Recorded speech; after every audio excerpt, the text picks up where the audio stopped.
Pai, na Tua mão nos colocamos agora, Senhor, sabendo, Deus, que de nós mesmos nada podemos, Senhor, mas firmados, Senhor, na sabedoria que Tu tens, Senhor, como um ser único e verdadeiro, essa sabedoria possa estar inundando nosso coração, no ministrar agora, Senhor, esta lição àqueles que estarão vendo, Senhor, assistindo, que esses corações também, Senhor, de uma forma simples, sejam tocados pelo Teu Espírito e possam, Senhor, encontrar, Senhor, em Ti esta alegria de vida, Pai. Que em Ti reside toda esperança de vida, toda esperança, Senhor, de um mundo melhor, ó Deus, de uma vida transformada. É em Ti que nós encontramos, Senhor, a confiança de um Deus que não mede esforços para se chegar até nós e que nos ama incondicionalmente.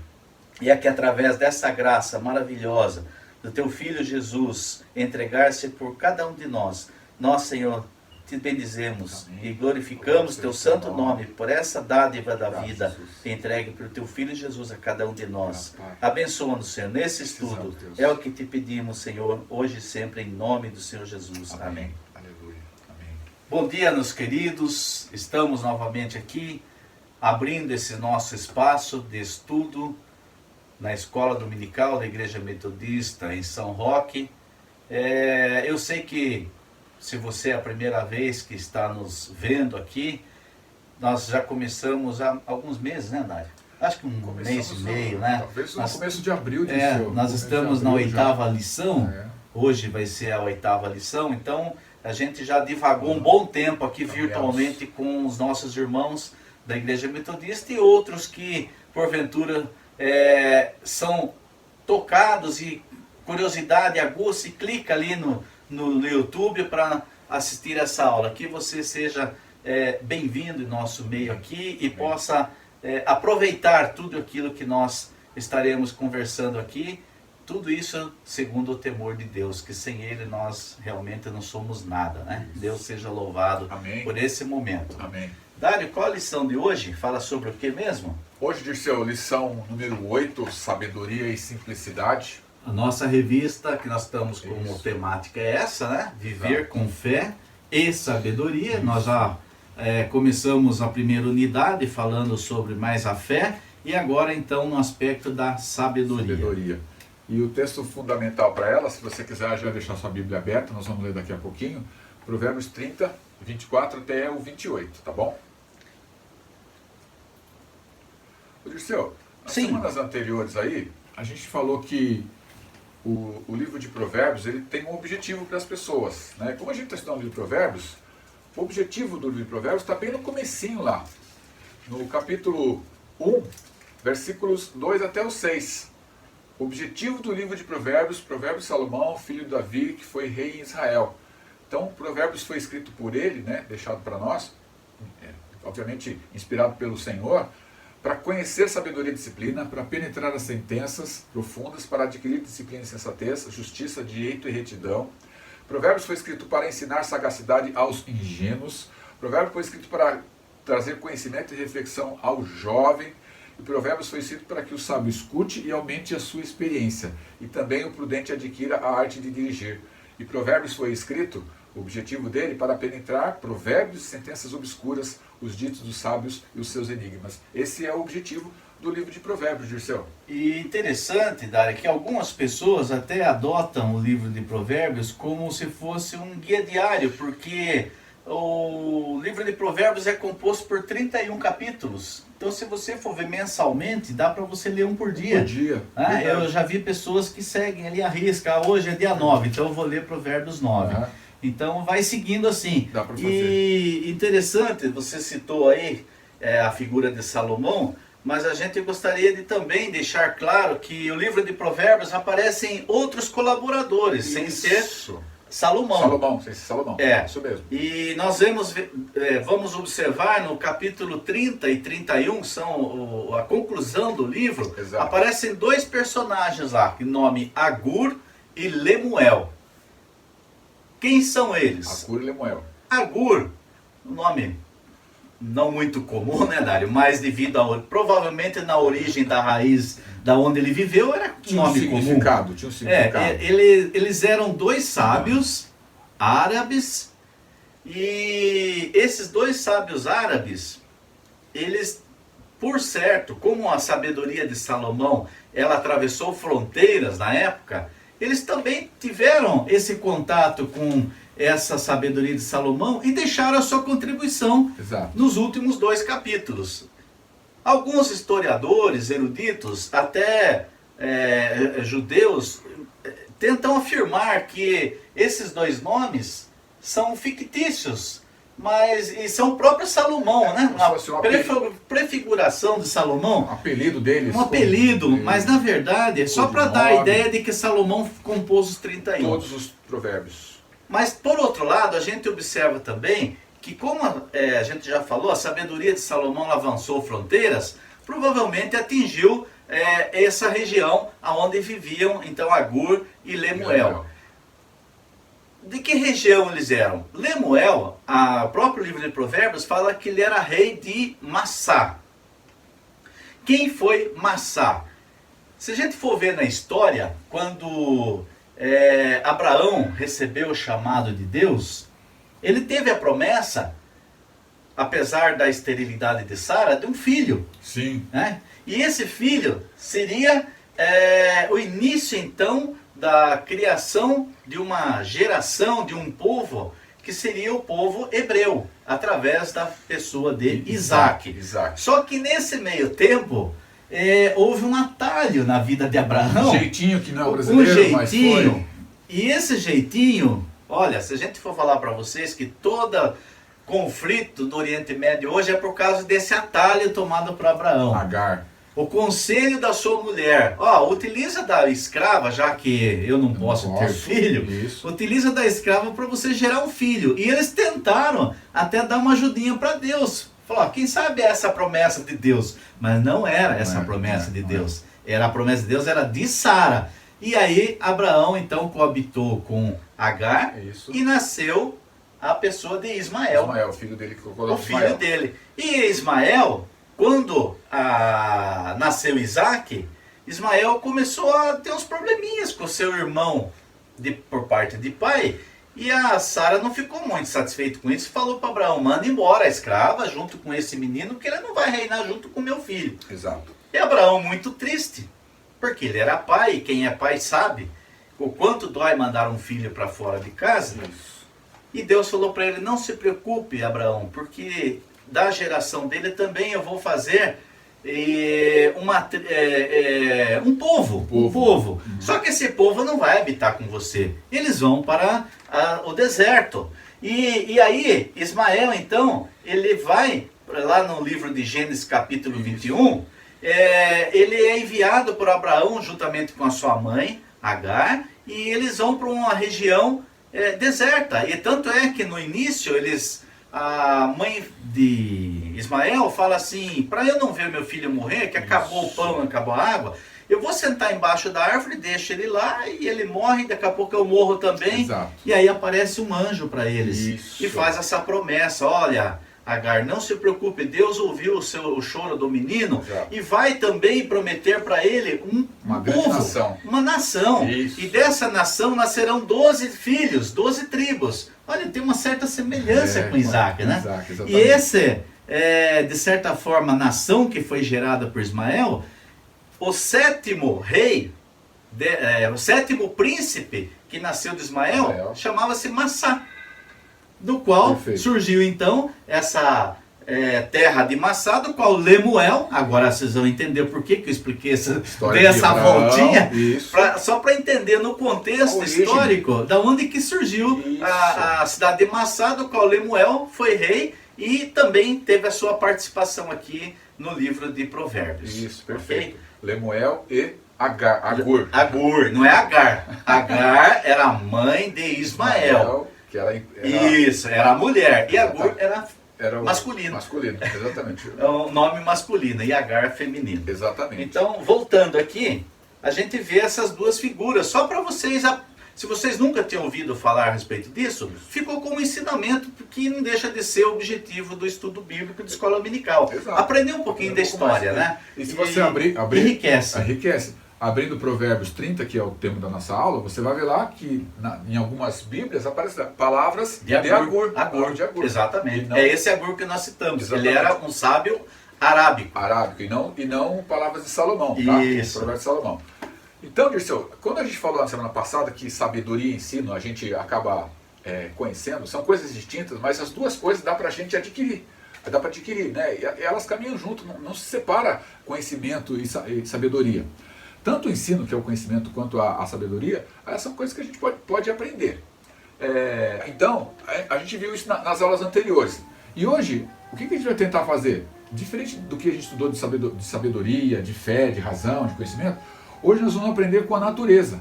A nossa lição, o autor traz o texto, se a gente pegar o texto fundamental, ele vai falar, aprender com a natureza, né? Então, olhar, observar a natureza, ou seja, o conhecimento que a natureza traz pra gente, faz parte da ciência daquele que é considerado sábio. Sim. E quanto a gente aprende com a natureza, né?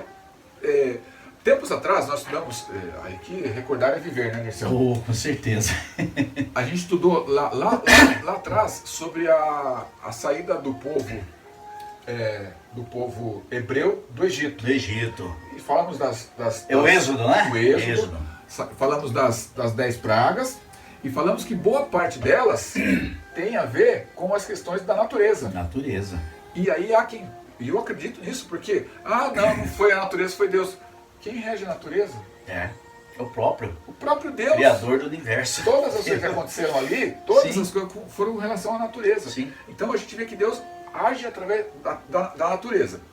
E eu estava pensando assim, não faz parte dos nossos textos que a gente vai ler da semana, Liceu, mas Provérbios 6, do 6 a 11, fala assim, vai ter com a formiga preguiçoso, observa o teu proceder e aprenda. Sim. Porque era o homem preguiçoso, que dormia, Exato. que só queria as coisas na mão. Então Provérbios 6 fala isso. E na nossa revista, Dirceu, não sei se você tem alguma coisa a mais, para a gente entrar aqui na revista, na página 32 do aluno, né? Na nossa é diferente. Tá, vamos abrir do aluno aqui para É a mesma coisa, Dirceu. Pode vir aqui, ó. É que eu só marco porque a gente, como não tem a do aluno, eu marco só para o pessoal abrir não se certo, perder, né? E não se perder. Tá ok. Então lê para mim, Dirceu, esse parágrafo aí. Por isso, aqui, Dirceu. Por isso, adquirir sabedoria pode se dar de diversas formas. Exatamente. Até mesmo pela observação atenta às situações que acontecem na natureza. É sobre isso que desejamos refletir nessa lição. Às vezes a pessoa fala assim, mas eu nunca fui na escola, eu não fui alfabetizado. E da onde vem o conhecimento que ele tem em algumas questões que às vezes... Agricultura. Sim. Você falando agricultura, eu lembrei do nosso falecido avô, que vô Paulo, ele viveu da roça praticamente. Foi. E as plantações, ele sabia. Uma pessoa que cresceu praticamente no meio rural, não urbano, e a vida dele, ele sabia fazer enxerto de planta. E aí, aprendeu em alguma escola agrícola? Não. Na época nem tinha escola agrícola, não tinha agronomia, né? Não se falava nisso, né? Então, aprendeu com a própria natureza. Se a gente for observar, a nossa região amazônica, ela é rica em fauna e em flora. Isso. E existem muitos índios lá que não foram nunca na escola, mas eles conhecem plantas medicinais que foi passado de geração em geração. E eu vou falar, isso não é uma sabedoria? Sabedoria. O seu campo, sim, sábio, sim, demais. Demais. Por que vai um homem da cidade lá e se beneficia, né? Pro lado financeiro, infelizmente. Além de tudo isso, também se beneficia do lado financeiro, mas fica assim meio boquiaberto com a sabedoria dele. O índio consegue fazer isso, É só um exemplo, o índio. Tem outros tipos também, tá? A gente tá só citando um exemplo. Sim. Olha o que ele faz. Para aquilo ali é a coisa mais normal do mundo. Ele aprendeu, e a gente fica abismado com aquilo que ele faz com a sabedoria dele. Isso fez lembrar aquela historinha do bote. Lembra da ilustraçãozinha do bote? Me ajude lembrando aí. aquele estudioso foi lá para a floresta lá e estavam navegando no rio juntamente com o Matuto lá, remando o seu botinho e tal. E ele se vangloriando, porque eu estudei em faculdade tal e tal. Você lembrou? Lembrei. E ele começou a se vangloriar, você perdeu 10% da sua vida. E aí ele contava um outro fato, você perdeu 30% da sua vida. Aí quando ele viu um furinho na canoa, começou a afundar. Aí o Matuto vira para ele e fala, você sabe nadar? Não, perdeu 100% da sua vida. Fundou com todo aquele conhecimento, aquela intelectualidade frágil que a vida lhe trouxe. Para aquela situação, não servia para nada. Não servia para nada. Não servia para nada. Entendeu? É só um exemplo que eu lembrei aqui, porque às vezes a gente passa desapercebido, mas são nessas pequenas coisas que a gente pega o feeling da essência da vida. Exato. E como a nossa lição, Dirceu, ela fala de sabedoria e simplicidade, a gente vai tentar separar um pouquinho de sabedoria, que a gente falou bastante nas duas aulas passadas, e simplicidade. E simplicidade deixar um pouco mais para o final. Mas por falar em sabedoria, Provérbios, que nós estamos estudando, que é... Vamos ler, Dário? 30, versículo 24 a 28? Até o 28, dá para ler? Dá para ler? Opa, tá aqui, Dirceu, tá aberto. Tá aberto aqui? Tá aberto em Provérbios, tá marcado aí, Dirceu. Você deixou uma marcação aí, tem uma folhinha no meio. Já foi direto. 30, 24 e 28. Ele fala assim, no mundo há 4 coisas pequenas, mais sábias do que os sábios. Primeiro, as formigas, povo fraco, que no verão assegura o alimento. Os arganazes, para quem não conhece, vocês estão vendo a figura aí, que nós estamos mostrando, né, aqui, é um roedor, também conhecido como rato dos pomares. Ele tem a cauda com tufo na ponta, né? É diferente do rato caseiro, que o rabo é todinho liso. Esse tem um tufo na ponta, é quase que um esquilo, se for ver, né? E não se espante se você tem uma versão bíblica que fala coelho. Isso! A nossa versão aqui, que é a Bíblia de Jerusalém, está como arganazes. Até eu fiquei confuso e fui no dicionário. Dário, deixa eu ver o que significa arganazes, que para mim era uma lebre. Isso é por causa das traduções, né? Nós temos às vezes essas confusões que não desmerecem o valor da escritura, mas que às vezes ele traduz aquela frase por um outro tipo e você vai ver que é um outro animal. Exatamente. Mas se for coelho ou o arganaz, o coelho também vive nas rochas. Então o exemplo não vai ter problema. A versão, essa é da Almeida, né? Almeida corrigida. Eu não sei se é atualizada a revista. Fala coelho, né? Mas no caso nosso aqui, nós vamos falar dos arganazes. É um povo sem força, assim como o coelho também, mas que mora nas rochas, assim como o coelho também mora nas rochas. O gafanhoto não tem rei. E marcham todos em ordem. Apesar de não ter rei, marcham todos em ordem. E por último, ele cita as lagartixas. Está aí, né? Cada um dos que nós estamos falando, estão colocando aí para vocês. Bonitinho. Se vocês nunca viram essas espécies, vão agora, a partir de agora, conhecer, né? Prazer, só lagartixa, tá aí na tela. E não se espante se tiver gente que nunca viu uma lagartixa, Dirceu. Às vezes vê lagarto, acha que é lagartixa. É um lagarto em miniatura, eu diria, né? Exatamente. E você tentar pegar ela pelo rabo, você vai ter surpresa que o rabinho vai ficar na tua mão. É verdade, ela solta o rabo para sobrevivência, depois cresce outro. Exatamente. Então as lagartixas que se deixam apanhar pela mão, desde que o rabo não solte, né? Mas entram nos palácios do rei. Então ele cita esses 4. E nesses 4 versículos que nós lemos, nós vamos estar trabalhando um pouquinho aqui, aproveitando esses exemplos que a Bíblia colocou. Da natureza para a gente. Trabalhar no aspecto simplicidade. Simplicidade. Vocês observaram aí que todos os insetos, os animais que nós citamos aqui, quem nunca brincou com uma formiga, né? Eu lembro... Quem nunca comeu içá? Eu? Vocês que moram na cidade talvez nunca ouviram falar nisso, mas também conhecido como tanajura, né? Em algumas regiões. A gente, na nossa região aqui em São Roque, a gente tinha muito disso. Chegava a época de outubro, né, Dário? E a gente já começava a ver os siriri saindo, que já antevia que estava chegando que tá chegando a época dos içás. Formigão. Aí vinha os formigões, os machos, que é chamado de vitu, não sei nem se é esse nome, mas chamado de vitu, e a formigona, que era a rainha, no caso, né? Que era conhecida por içá, mas também conhecida por tanajura, porque ela tem uma bunda grande. Por isso que vem o apelido, às vezes, fulano é tanajura, por causa da bunda grande. E a tradição nossa era comer esses insetos fritos, né? Então, a formiga pra gente, chegava essa época, dava um cheiro terrível na casa. Horrível. Fica muito forte, um cheiro muito forte. Mas o pessoal comia. E era tradição, passada de pai para filho. A gente aprendeu porque os avós faziam isso. Hoje a gente não come mais. Depois que a gente ouviu falar que eles comiam defunto no cemitério, brincadeiras à parte, né? E a gente parou de comer isso daí. Mas em alguns sítios, provavelmente, ainda existem. E interessante que outro dia eu vi um cozinheiro famoso fazendo essa como uma iguaria. Fazendo como iguaria. Se não me engano, é aquele cozinheiro francês. Ele fez um preparado lá e fez como uma iguaria. Meu Deus! Quero o ovo preto. Então, minha mãe fazia. A gente observa aí essas figuras que são citadas de uma forma simples, né? A gente já colocou aqui para vocês verem a foto da formiga, a foto do arganaz, do gafanhoto. E interessante, Dário, falando em gafanhoto, eu acho que todo mundo que é ligado na informação deve ter ouvido falar de nuvens de gafanhotos. O Dário citou aqui as pragas do Egito, e eu estava lembrando aqui que uma delas foi a praga dos gafanhotos. Exatamente. Vocês viram aí a foto que eu coloquei de um gafanhoto? Se você notar nos detalhes, ele é amedrontador.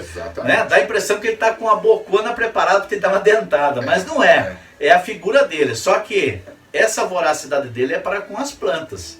Se nós vivemos das plantas, né? A parte agrícola, nós seremos prejudicados que uma nuvem dessas, vocês têm noção da quantidade dessa nuvem? Eu vi na televisão 450 milhões de gafanhotos estão na região da Argentina, e a esses dias para trás, nós vimos a notícia na televisão que viria uma tempestade de vento, possivelmente eles seriam arrastados para as fronteiras do sul do Brasil, lá da Argentina.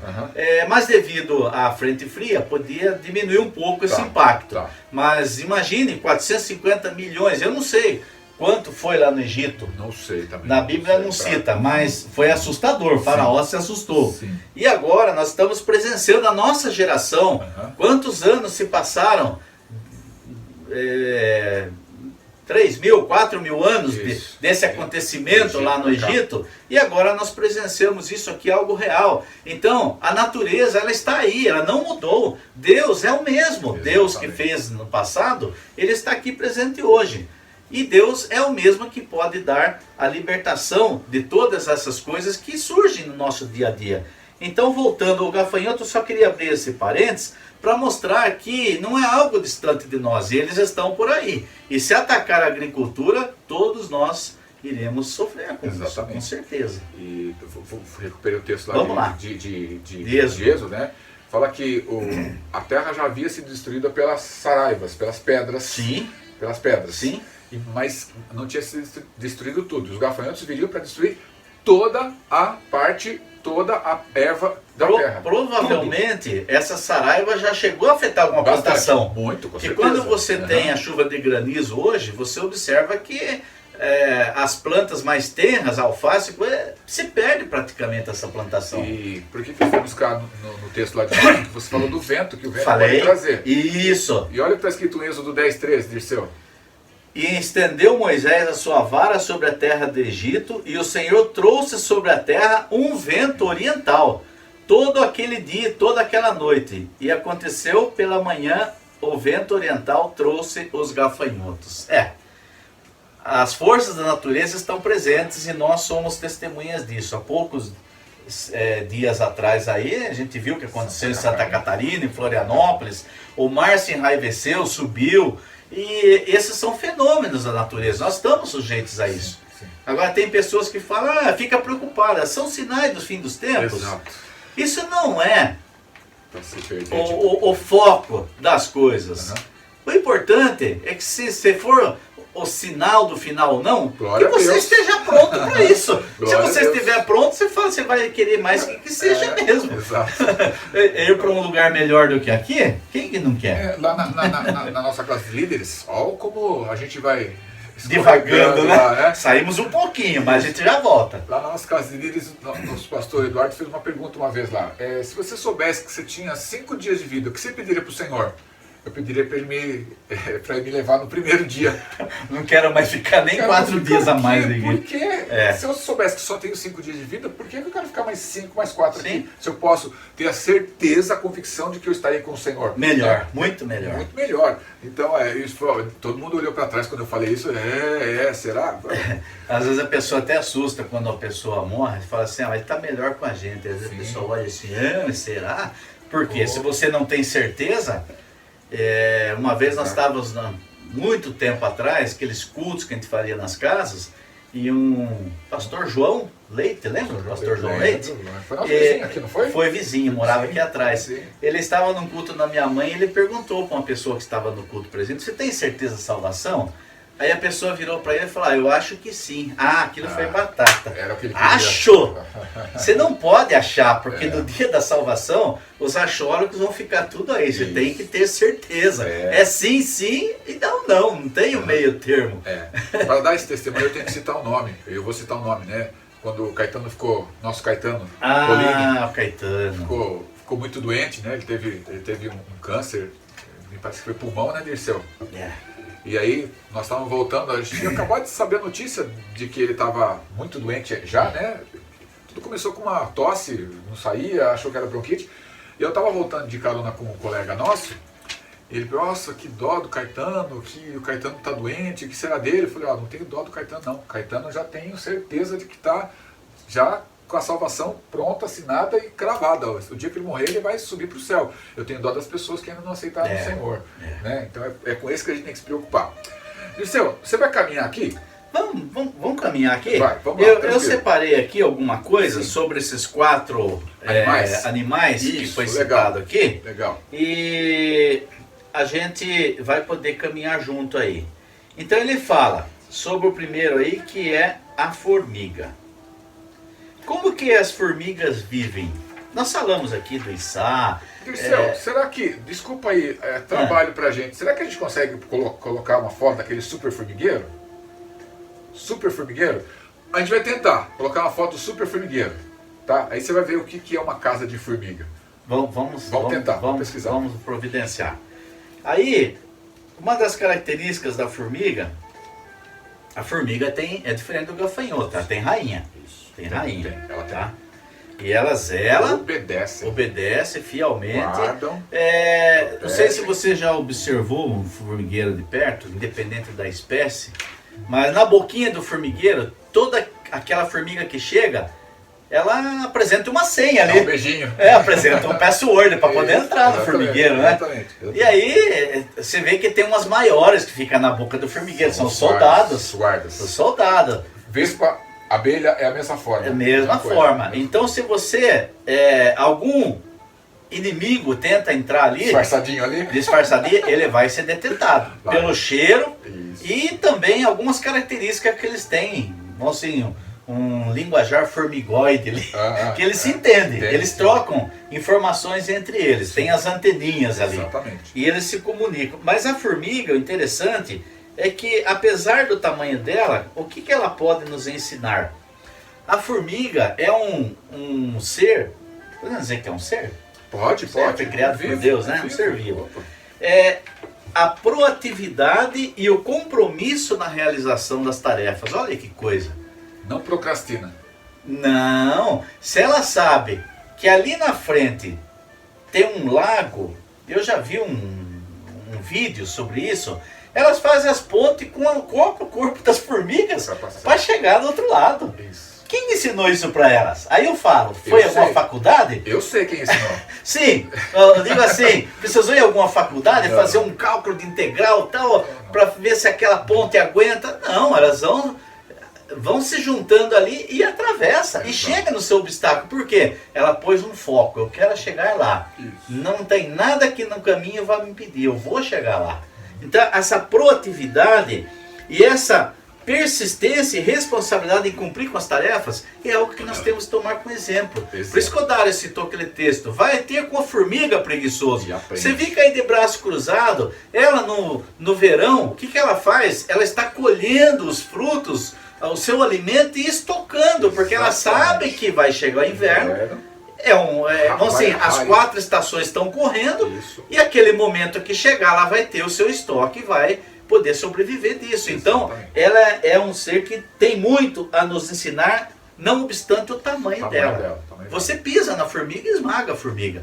Mas ela tem muito a nos ensinar. Uma outra coisa, Dirceu, que não sei se você vai citar, perdão se eu tiver até atropelado. Não, aí você ia colocar aqui que o planejamento, ela tem o seu planejamento e aproveita o tempo da abundância. Isso. Eu não sei se é isso que você ia falar. Eu ia falar, porque ela não procrastina, porque ela não pode procrastinar. Sim. Se procrastinar, ela sabe que os recursos vão se acabar, vão se rarear, aí é muito mais difícil. Então ela faz na época que tem que fazer. Não dá pra ficar deixando pra amanhã, não, né? Você lembra daquela... fábula, né? Da cigarra e da formiga? Cigarra e formiga. Ah, sim! A cigarra vai ficar cantando lá, e a formiguinha ralando no sol, e a cigarra cantando. No pica-pau parece isso aí. O pica-pau cantando lá, dando risada, e depois o outro só guardando alimento. Aí depois... A hora que vem a tempestade, se você não proveu o necessário para aquilo, você vai ficar de mão vazia. Isso nos remete aonde? Parábola de Jesus? As 5 virgens prudentes e as loucas. E as loucas. Aquelas, sabendo que Jesus ia voltar, elas já correram e prepararam o seu azeite. Não ia passar, porque elas sabiam que quando Jesus viesse não dava tempo mais de comprar no mercado. Isso. E os outros ficaram ali sossegadinhos. Tá demorando, acho que ele não vem amanhã não. Vou esperar mais um pouquinho. E ficou lá e de repente, tá aí. Passou o noivo. Me empresta um pouquinho do seu. Não posso. O que eu tenho é o suficiente para chegar lá. Isso, exatamente. É egoísmo da parte delas? Não, porque todos tiveram a mesma oportunidade. Exatamente. O tempo foi dado para todos. E é dado para todos a questão de entregue-se, ajoelhe-se ao Senhor, aos pés do Senhor. O convite está aí. Está aberto. A simplicidade que nós estamos falando é isso, observar as coisas da natureza, que a todo momento tem sinaizinhos de Deus ali, olha isso aqui, a flor desabrochando, o céu está vermelho hoje por quê? Porque por sinal de seca. Os antigos olhavam essas coisas porque dependiam da plantação em função do aspecto da natureza. A lua vai crescente, minguante, tudo isso favorecia a plantação. Isso. E eles tinham essa sabedoria de interpretar os sinais da natureza. Isso não tem nada a ver com astrologia, não. Isso isso. Olhar para a natureza e aprender com a natureza. Aprender com a natureza. Exatamente. O próprio Jesus falou, vocês observam os sinais e não sabem discernir as coisas que estão à sua frente. Você sabe tudo. Os estudiosos, não sabe definir os tempos. Então, a gente fecha do aspecto da formiga. Nesse sentido. Isso. Aí vem a figura dos arganazes. E o arganaz é interessante, né? Vamos falar do rato, né? Antes de você falar do arganaz, só para falar da formiga, que lição que a gente aprende com a formiga, então. Sim, que lição? A lição que a gente aprende com a formiga é essa exatamente, a responsabilidade com as nossas tarefas e persistência para cumprir. Não deixe que aquele obstáculo pareça grande demais para você. Porque se você tem certeza de que aquilo que você vai fazer vai ter um bom aproveitamento, vai redundar em bênçãos, não desista, caminhe. Porque Deus fala assim, acho que não sei se é lá em Apocalipse, aquele que reter firme receberá a coroa da vida. Apocalipse. Não desanima, Apocalipse, né? Apocalipse. Então, as tribulações vêm, a gente vive falando aqui, toda vez cita-se, Jesus falou, no mundo tereis aflições. E quando eu digo tereis aflições, as aflições vêm tanto para os cristãos, para aqueles que creem em Jesus, como os que não creem. Ela vem para todo mundo. Eu tinha uma amiga nossa que dizia, né? O sol nasceu para todos. É uma frase muito filosófica e não deixa de ser verdade. Assim como também a chuva veio para todos. Para alguns em forma de bênção, para outros em forma de desgraça. Depende de como você está, o seu coração, entender aquela mensagem. Exatamente. E nós não podemos entender nada como uma coisa catastrófica para a nossa vida. por mais... Nós já estudamos isso, né? Já Me gloria nas tribulações. Sim, sim. Tá? Volta uns videozinhos lá pra trás, você vai ver. Não vamos falar agora não. Uma coisa liga na outra, né? A gente volta de novo naquele ponto, né? Mesmo. E agora então você está falando dos arganaz, né? Arganaz ou rato, né? O rato do mato, não é o rato caseiro, tá? O que ele nos ensina? A Bíblia fala em Provérbios que ele é um animal frágil. Isso. Qual o inimigo do arganaz? A águia. A águia, ela tem uma visão extraordinariamente com alto ganho de zoom. Nossa, se você tem aí, às vezes um binóculo, você vai e ajusta 50 vezes, a águia tem um olho que Deus assim proporcionou para ela. Eu não sei dizer em números, Dário, quantas é o zoom do olho da águia. Ciborgue. Mas ela enxerga muito longe. É o ciborgue, né? Você é desse tempo, isso aí, os idos de 80. Eu vi na internet isso aí. Você deixa a gente muito velha desse jeito. Ciborgue. Então, a águia enxerga longe e ela é inimigo natural desses bichinhos. E ela vê lá no meio das pedras. E ela vem numa velocidade mais de 150 km por hora e desce, fecha as asas e vem. E dificilmente ele escapa. Quando ela mira, dificilmente escapa. Mas eles são frágeis. Só que o que eles ensinam pra gente? Eles não põem a sua vida em risco. Ele fica atento. Fica atento, sempre atento. Exato. E aí o que ela vem nos ensinar? A imprudência desmerece o medo. Isso, como alerta. Isso. Falamos isso também há tempos atrás. A imprudência... ela desmerece o medo. Se você leva a vida, deixa a vida me levar, você está se arriscando. Deus, lembrei agora, Dário, na sua sabedoria, Ele nos criou com sensores.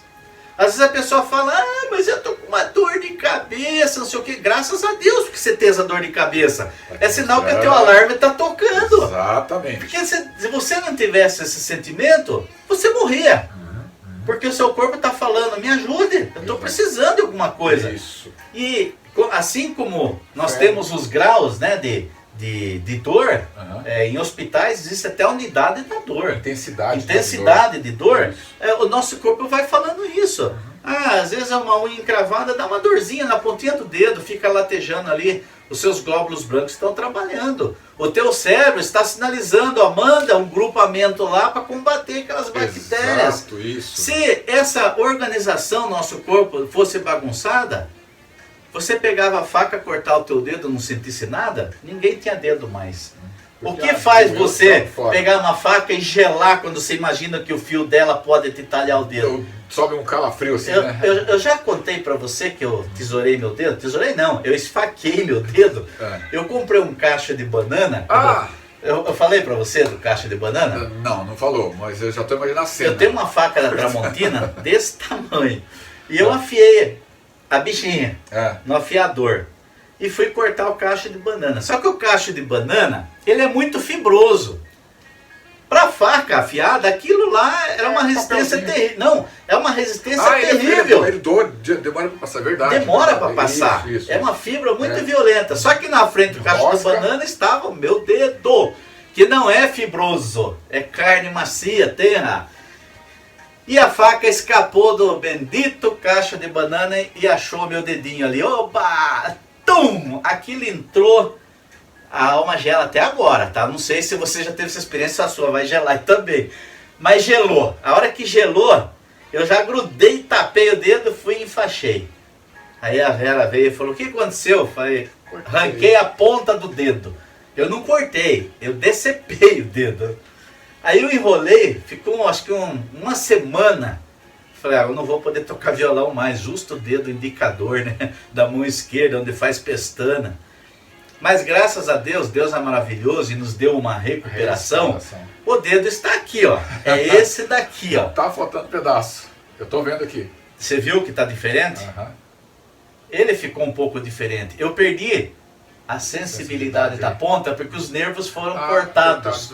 Ele é amortecido. E não volta mais. Não volta mais, eu cortei. Então por isso que eu falo, Deus nos criou de uma forma esplendorosamente linda, que cada membro do nosso corpo tem um sensorzinho para nos alertar do perigo. Exato. E assim como o arganaz, ele é a todo tempo atento, Exato. porque ele sabe da sua fragilidade.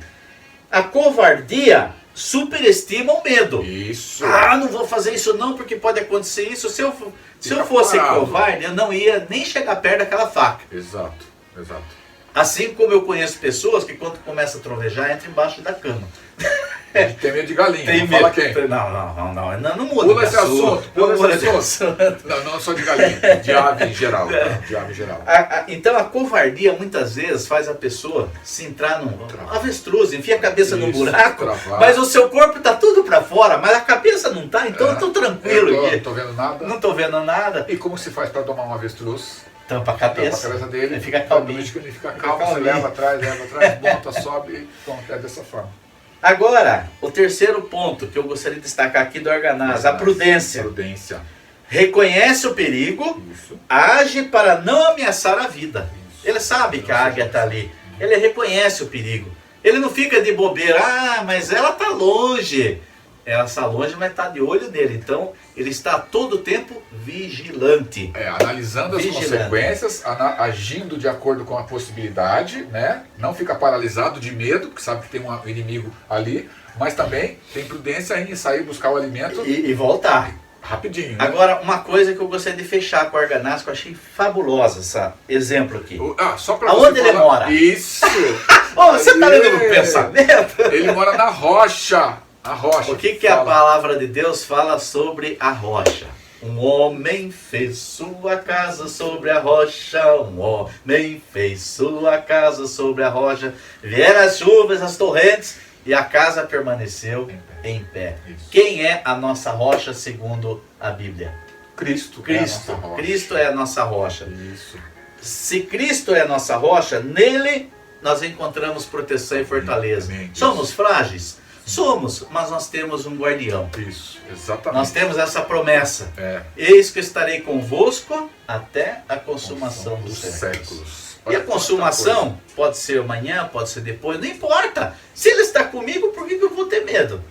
Se a minha fé e esperança reside nesta rocha, eu vou ficar tranquilo, sabendo que se eu sofrer alguma coisa, eu posso sofrer, ele está comigo. Uhum. Os discípulos estavam com ele no barco no meio da tempestade, se assustaram, mas ele estava lá, falou: homem de pequena fé, você está com medo? Isso. Acalma-te, vento. Você me fez lembrar de uma outra palavra também que eu trago comigo assim. Eu não tenho medo de morrer, eu tenho medo da forma como eu possa morrer. Sim, sim. É diferente. É o que eu falei, nossos sensores estão aguçados. Isso. Se você vai ser queimado, como Nero fazia com os cristãos em Roma, é lógico que você vai sentir o fogo consumindo a tua carne. Mas acima disso está o porvir. Por vir. Estevão sendo apedrejado. Exato. Aí a pessoa fala assim: mas ele não sentia mais as pedradas. Como que não sentia as pedradas? Não Ele é um ser humano. Só que ele já estava vendo o céu aberto. E os anjos subindo. Quer coisa melhor do que isso? Exatamente. Ele já estava, de certa forma, com o seu espírito elevado. E lembrei de novo do meu Salmo 23. O Senhor é meu pastor, o que ele fizer da minha vida é problema dele. Eu só tenho que confiar. Sim. Confiar. Então fechamos Arganaz, Dirceu? Cristo é a nossa fortaleza em tempos de dificuldade. As dificuldades vêm? Sim, elas virão. Jesus falou: elas vão vir. Mas fica tranquilo, eu venci o mundo, vocês vão vencer também. Estamos passando por momentos difíceis, como comunidade, como igreja e como pessoas, né? Tempos difíceis, né?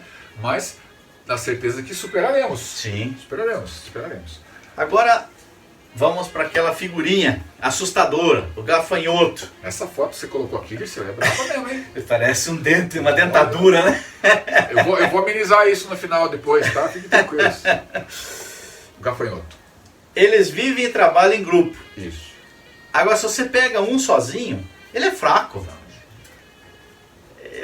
Você mata o gafanhoto pelo seu tamanho. Às vezes você vai dar uma chinelada ou jogar um veneno. Um sozinho ele é fraco. Mas agora nós falamos que essa nuvem tem 450 milhões, Dário.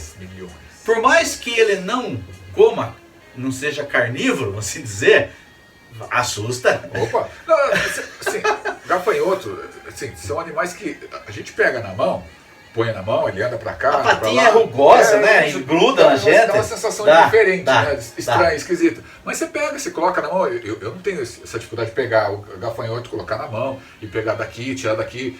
Se ele tá na casa, eu tiro com jeitinho e jogo lá pra fora. Tudo na mão, tudo na mão. Sim. Pego, não tem problema nenhum. Mas a sensação não é gostosa, né? Não é. Na sua pele. Né? Não. Na sua pele. Sozinho, individual, você falou que eles são frágeis. É frágil sozinho, mas em bando ele assume um poder incrível. Isso. Mesmo sem liderança, eles avançam para alcançar o mesmo objetivo.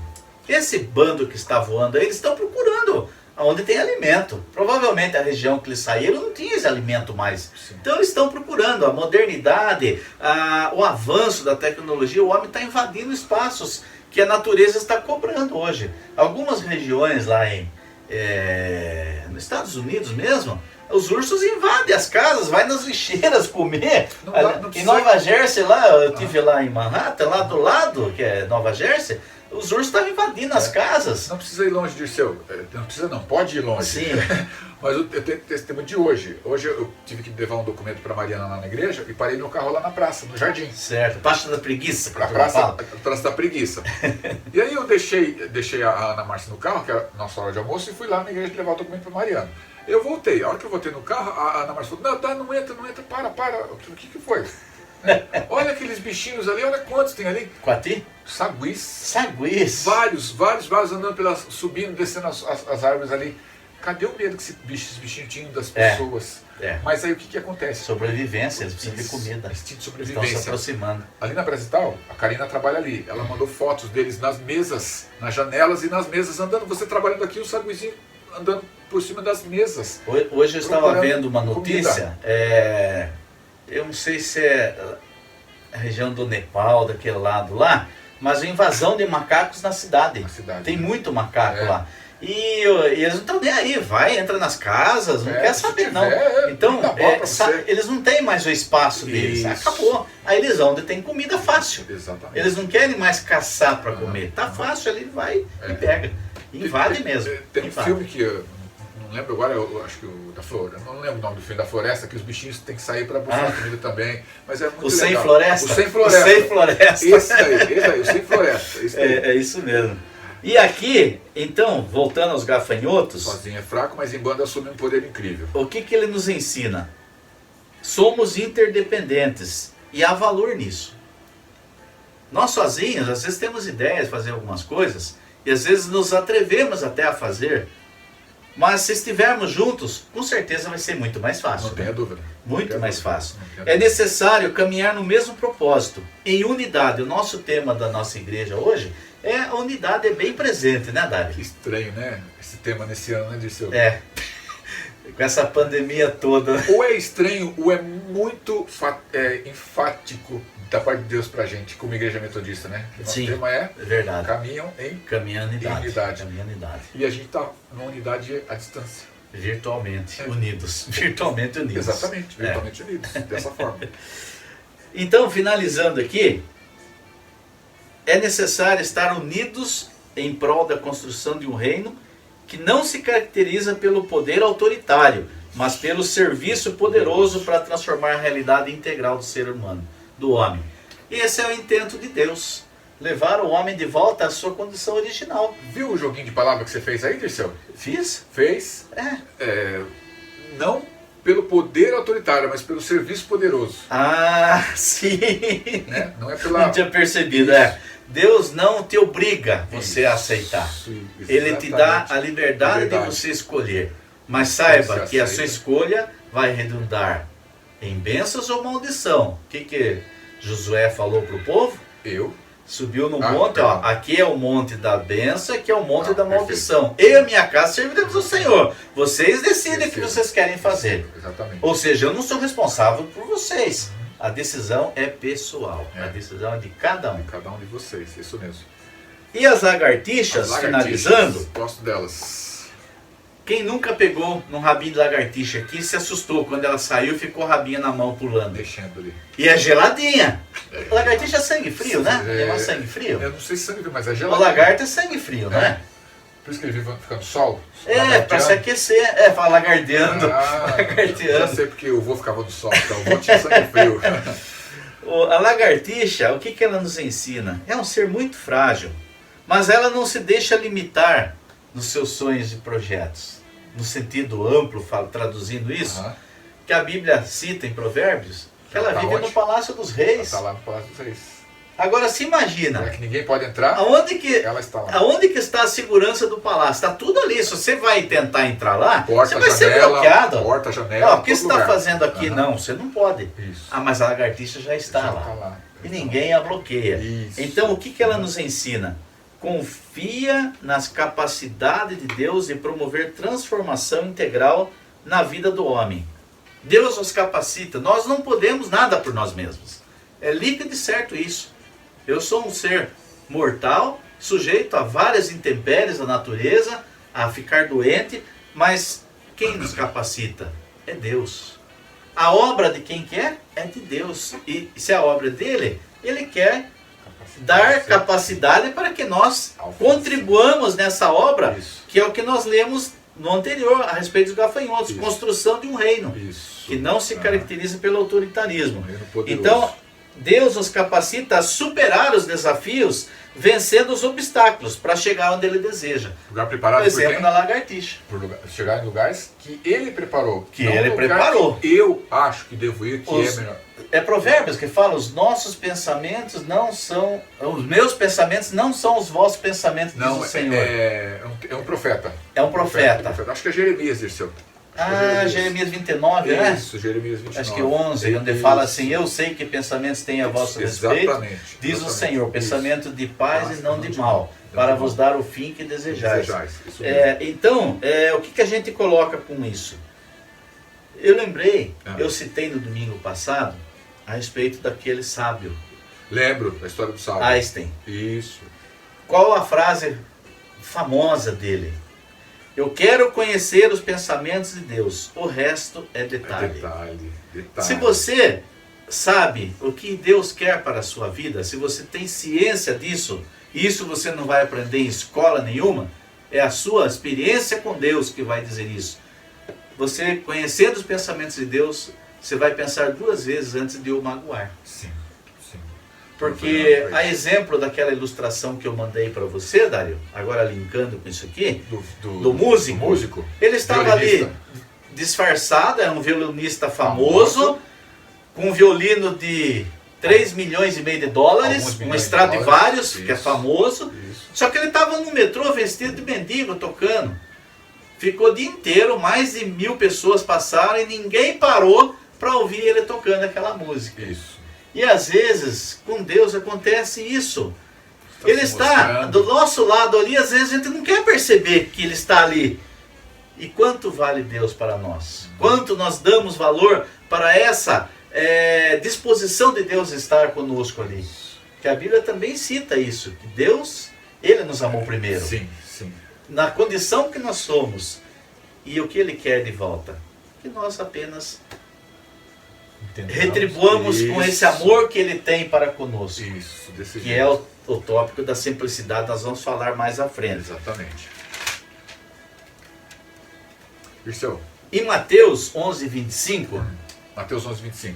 O que ele fala lá? Uma frase de Jesus. Graças te dou, ó Pai, Senhor do céu e da terra, porque ocultaste essas coisas aos sábios e entendidos e as revelaste aos pequeninos. Esse é o nosso Deus simples. E quando eu digo simples, eu gostaria que vocês entendessem que eu não estou desmerecendo a grandeza e poder e glória de Deus. Não é nesse sentido. Por isso que nós vamos explicar aonde que Deus é simples em tudo isso. Você acha que a gente consegue deixar isso o gostinho de quero mais, Dirceu?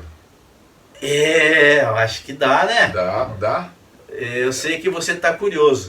Talvez você nunca parou para refletir. Pensa nessa semana. Deus é simples? O que ele quis dizer com isso? Pode até pesquisar, porque eu também fui pesquisar. E o que me levou a essa pesquisa, eu descobri várias coisas interessantes. Me fez voltar até a época em que eu estudava gramática. português do ginásio, análise sintática. Análise sintática. Quem nunca fez uma análise sintática? Qual a função da análise sintática? Posso sair da aula e voltar depois? Não fuja que a dona Miriam está com saudade de você. Dona Miriam, maluco. Professora de português. A nossa. Várias pessoas provavelmente passaram a ter aula de português com a dona Miriam. Mas nós gostaríamos então de finalizar aqui Deus e é simples. Fechar no domingo que vem, no próximo domingo, com esse tema. Deus é simples? Aonde está a simplicidade de Deus em tudo isso? Exatamente. Nós somos simples ou somos compostos? Pensa, reflita sobre isso. Os textos da semana, da nossa lição de hoje, ela não se encerrou aqui. Isso. Os textos da semana estão direcionados no aspecto da simplicidade relacionada aos insetos. Mas eu não poderia deixar de entrar nesse aspecto da simplicidade, como Deus nos trata de um modo simples que às vezes nós tornamos complexo. Exato. E às vezes a gente questiona as ações de Deus baseadas na complexidade que nós colocamos, sendo que Ele fala, é só isso que eu queria. E você vai lembrar aí de alguns personagens da palavra de Deus na Bíblia que na simplicidade encontraram Deus. Você lembra de algum aí já de cara, Dário? Que na simplicidade você encontrou fala, a Deus. Sem complexo. Eu posso ler. Ele encontrou o que Deus se mostrou para ele. Eu posso lembrar de Isaías. Sim. Deus se mostrou para ele. Isaías. Isaías. Quando estava fugindo, lá no monte, no morro, que ele fugiu. E Deus, o terremoto, coisa grande. Peraí, você falou Isaías? Elias. Aí você me confunde, Dário. Elias. Essa pegadinha que a gente faz aqui, essas caradinhas aqui. Lembrar, Isaías é o da brasa da língua. Onde que Deus se manifestou para ele? Elias, gente. Elias. Ele foge de Jezabel. O que ele tinha feito? Então, que grande feito Elias tinha feito. Acabado com todos os profetas, matado, aniquilado os profetas. Mostrou o poder de Deus ali, esfregou a cara de Jezabel no chão, literalmente. Exatamente. Tanto que até os profetas de Baal, quando estavam pedindo para descer fogo, uma hora eles falaram assim, Baal, pelo amor de Deus, manda fogo. Não me faça vergonha. Não está escrito na Bíblia isso aí não. Mas eu vou contar essa historinha, posso? Pode. Num acampamento, fomos fazer essa interpretação. E estava lá interpretando Elias com fogo, fizemos tudo bonitinho, a flecha depois descendo, consumindo da árvore. Tá. Para acender o holocausto. O holocausto, lá a tocha desceu. E na hora que os profetas de Baal, os nossos irmãozinhos estavam lá, Baal, manda fogo, Baal, manda fogo, Baal, manda fogo. Um dos profetas de Baal ali no acampamento fazendo a figuração de profeta de Baal, ele falou, Baal, pelo amor de Deus, manda fogo. Foi isso, por isso que eu falei. Enfim. Você perguntou na simplicidade, eu sempre na simplicidade. Eu imaginei Elias porque não é na grande coisa, não é no terremoto, não é no maremoto, não é na ventania, mas foi num simples vento que ele se revelou. Tem outro disso? Tem outro personagem? Temos vários personagens. Maria, na simplicidade. Boa. Maria eu creio que é um dos maiores exemplos. Naquela parte, tirando Jesus. Marta e Maria? Não. Na parte do simples? Não, mãe de Jesus. A mãe de Jesus. A mãe de Jesus. Perfeito. Não Essa outra, é que a Bíblia tem várias Marias. Perdão. A irmã de Marta também. Também. Então vamos citar da mãe de Marta. Deixa para Maria, mãe de irmã Jesus. De Marta. A irmã de Marta. O que aconteceu? Jesus, nós vamos falar de uma ilustraçãozinha dessa. Isso. Gostava de passear pelos arredores e tinha já alguns amigos nos seus 3 anos de ministério. Ele fez algumas amizades. Uma delas era com Lázaro, Maria e Marta na cidade de Betânia. E Jesus estava passando por ali e foi-se a chegar na casa deles. Pousar. Conhecido, pousar. Aí Marta já correu na frente lá, encontrando com Jesus. Ou foi Maria? Não me lembro se foi quem foi correndo, mas alguma foi. O que aconteceu? Não, essa parte que uma foi correndo é quando Lázaro morreu. Sim. Isso, que foi correndo para falar, meu irmão está morto e tal. Lázaro não tinha ainda acontecido a morte de Lázaro. Jesus passou na casa deles. Passou para dormir lá na casa deles. Isso. Aí enquanto Maria ficou ali. Puxa, Jesus vem em casa, que privilégio. Eu quero mais é ficar 24 horas aos pés dele, ouvindo essa sabedoria que ele tem, que não é terrena. Exatamente. E a Marta falou, eu vou preparar o melhor toalha para pôr na mesa, vou preparar um cálice de cristal e o melhor vinho para pôr na mesa para Jesus. Jesus, fala para minha irmã vir ajudar, tá muita coisa para me preparar aqui. Calma, Marta, você anda agitada demais. Não precisa disso. Ela escolheu a melhor parte, ela quer ficar aqui ouvindo. Deixa ela. Não se preocupa com isso não. E às vezes, a gente observa a nossa vida, a gente quer fazer aquilo, um plano A, plano B. E Deus fala, não, menos, não precisa de tudo isso não. É mais embaixo o negócio. E a gente confunde, né? Então, nós vamos falar nesse aspecto da como que Deus age de várias formas na simplicidade. Simplicidade, humildade, uma coisa ligada com a outra, tá? Sim. Então a gente vai tratar disso. Certo, Dirceu? Vamos lá. As arganazes, as formigas, gafanhotos, as lagartixas e os gafanhotos. Isso. Vamos aprender com eles. Vamos aprender com eles. Leia, reforce lá, Provérbios 30, 24 Apesar 28. do seu tamanho, não leve a questão do tamanho em conta, mas a organização que cada um deles tem na sua vida é que nos traz um grande exemplo. E quem os criou? O Senhor. O mesmo que nos criou. Isso. Qual a diferença? Nós somos um up a mais, como diz o um plus a mais, um plus a mais. Redundante, né? Redundante, no sentido de que o Senhor nos privilegiou com o intelecto.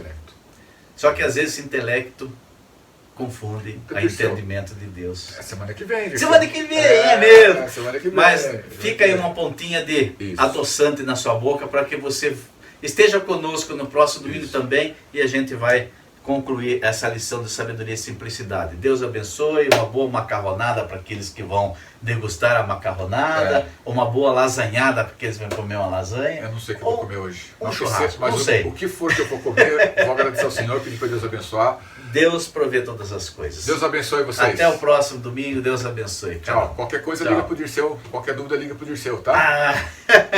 Estaremos aqui. Tchau. Tchau, gente. Beijo.